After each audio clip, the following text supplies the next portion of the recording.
ताकाची कढी तर सगळेच बनवतात, पण ही एक छोटी ट्रिक वापरली तर कढी इतकी चविष्ट बनेल की भाताचे 2 घास जास्तच खाल. आज मी तुम्हाला दाखवणार आहे गावाकडच्या स्टाईलची झणझणीत आणि खमंग ताकाची कढी. एकदा ही पद्धत पाहिली की पुन्हा दुसऱ्या पद्धतीने कधीच बनवणार नाही. अशा चमचमीत आणि झणझणीत रेसिपीज पाहण्यासाठी कीर्तीज रेसिपी चॅनलला सबस्क्राईब करा आणि सोबतच बेल आयकॉनही प्रेस करा. जर तुम्हाला आपल्याकडील मसाले ऑर्डर करायचे असतील तर डिस्क्रिप्शन बॉक्समध्ये दिलेल्या व्हॉट्सअप नंबरवर मेसेज करू शकतात आणि तिथून तुम्ही मसाले, लाल तिखट, वेगवेगळ्या चटण्या ऑर्डर करू शकतात. चला तर मग लगेच सुरू करूया ही मस्त ताकाची कढी. बघा इथं पातेलं गॅसवर ठेवलेलं आहे. 2 पळ्या तेल घालायचं, अर्धा चमचा जिरे, अर्धा चमचा मोहरी घालायची. जिरे मोहरी छान तडतडली की 10 ते 15 कढीपत्त्याची पाने घालायची. नंतर हिरवी मिरची आणि लसण मिक्सरला मी बारीक करून घेतलेलं आहे आणि त्यात शेंगदाणे टाकलेले आहेत. आबडधोबड हे आपल्याला हिरव्या मिरचीचं वाटण म्हणजे चटणी करायची आहे आणि ती तेलामध्ये टाकायची, चांगली तळून घ्यायची आहे. आता 2 मिनिट बघा ही हिरवी मिरची चांगली तळली की नंतर याच्यामध्ये घालायची आहे अर्धा चमचा हळद घालायची आहे. आणि इकडं बघा मी ताक हे चांगलं ताकामध्ये थोडंसं एक अर्धी वाटी बेसन पीठ घातलं, पाव चमचा हळद घालून ते विस्करणं चांगलं असं ढवळून घेतलेलं आहे. आणि इकडे आपली फोडणी पण तयार झालेली आहे. मस्त बघा हिरवी मिरची मस्त तळलेली आहे. लगेच याच्यामध्ये आपण हे ताक ओतायचं आहे कढी बनवण्यासाठी जे घेतलेलं होतं बेसन पीठ टाकून मिक्स केलेलं. तर ते याच्यामध्ये घालायचं. नंतर आपल्याला चांगली ही कढी काय करायची आहे, चमच्याने मिक्स करून घ्यायची आहे म्हणजेच ढवळून घ्यायची आहे. आता इथं तुम्हाला कढी किती प्रमाणात बनवायची आहे त्यानुसार तुम्ही पाणी परत वाढवू शकतात. तर मी परत 1 ग्लास इतकं पाणी घेतलेलं होतं आणि ताक हे 1 तांब्यावर ताक होतं. त्याच्यामध्ये अर्धी वाटीच मी बेसन पीठ घातलेलं होतं.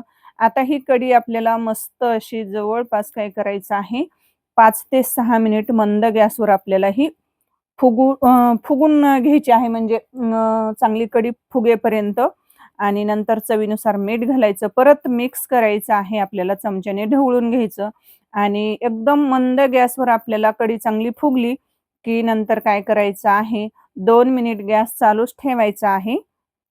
कढीला उकळी येऊ द्यायची नाही. अजिबात कढी उकळून द्यायची नाही. नंतर मग ती चवीला चांगली लागत नाही.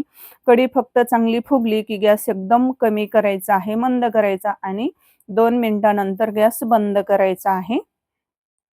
आता बघा कढी अशी चांगली फुगायला लागलेली आहे. मी तुम्हाला जवळून सुद्धा दाखवते. तुम्ही या पद्धतीने एकदा नक्कीच ताकाची कढी बनवून बघा. आता ही कसं उन्हाळा सुरू आहे. आता उन्हाळा म्हटलं की सर्वांची आवडती रेसिपी म्हणजे ताकाची कढी. मी आठवड्यातून जवळपास 2-3 वेळा करते. तुम्ही पण या पद्धतीने जर ताकाची कढी बनवली तर तुम्ही सुद्धा आठवड्यातून 2 ते 3 वेळा नक्कीच बनवाल. बघा कढी मस्त अशी फुगलेली आहे. आता परत आपल्याला काय करायचं चमच्याने हलवायची आहे, थोडीशी ढवळायची आहे कढी आणि परत 2च मिनिट गॅस चालू ठेवायचा आहे आणि नंतर आपल्याला गॅस बंद करायचा आहे. मस्त बघा जास्त पातळ पण नाही आणि जास्त घट्ट पण नाही. मस्त असा कढीला सुरेख असा रंग आलेला आहे. छान टेक्स्चर पण आलेलं आहे. आता इथं बघा मस्त आता गॅस बंद केलेला आहे. आता मस्त कढी आपल्याला खाण्यासाठी घ्यायची आहे. आता ही कढी बघा एका वाटीमध्ये घ्यायची. कडकडीत अशी गरम आहे कढी. तर एका वाटीमध्ये बघा कढी घ्यायची. इथं मी वाटीमध्ये घेतलेली आहे बघा ताटात मस्त अशी वांग्याची भाजी घेतलेली आहे. आता ही मसाल्याची जी वांग्याची भाजी केलेली आहे तर ही मी कीर्तीज मसाला हा जो काळा मसाला आहे तर तो मसाला आपल्याकडीलच वापरून मी बनवलेला आहे. जर तुम्हाला हा काळा मसाला, लाल तिखट आणि ग्रेव्ही मसाला घ्यायचा असेल तर मी डिस्क्रिप्शनमध्ये कॉन्टॅक्ट नंबर दिलेला आहे तिथून ऑर्डर करा. तर आजचा व्हिडिओ तुम्हाला कसा वाटला मला नक्की कमेंट करून सांगा. आजचा व्हिडिओ थोडा देखील जर आवडला असेल तर प्लीज एक लाईक करा, जास्तीत जास्त शेअर करा आणि आपल्या कीर्तीज रेसिपी चॅनलला जर तुम्ही सबस्क्राईब केलं नसेल तर पटकन सबस्क्राईब करा आणि नवनवीन अपडेट्ससाठी चॅनलला सबस्क्राईब करून साईडची बेल वाजवायला अजिबात विसरू नका. तर भेटूयात अशाच एका छानशा आणि सोप्या रेसिपीमध्ये.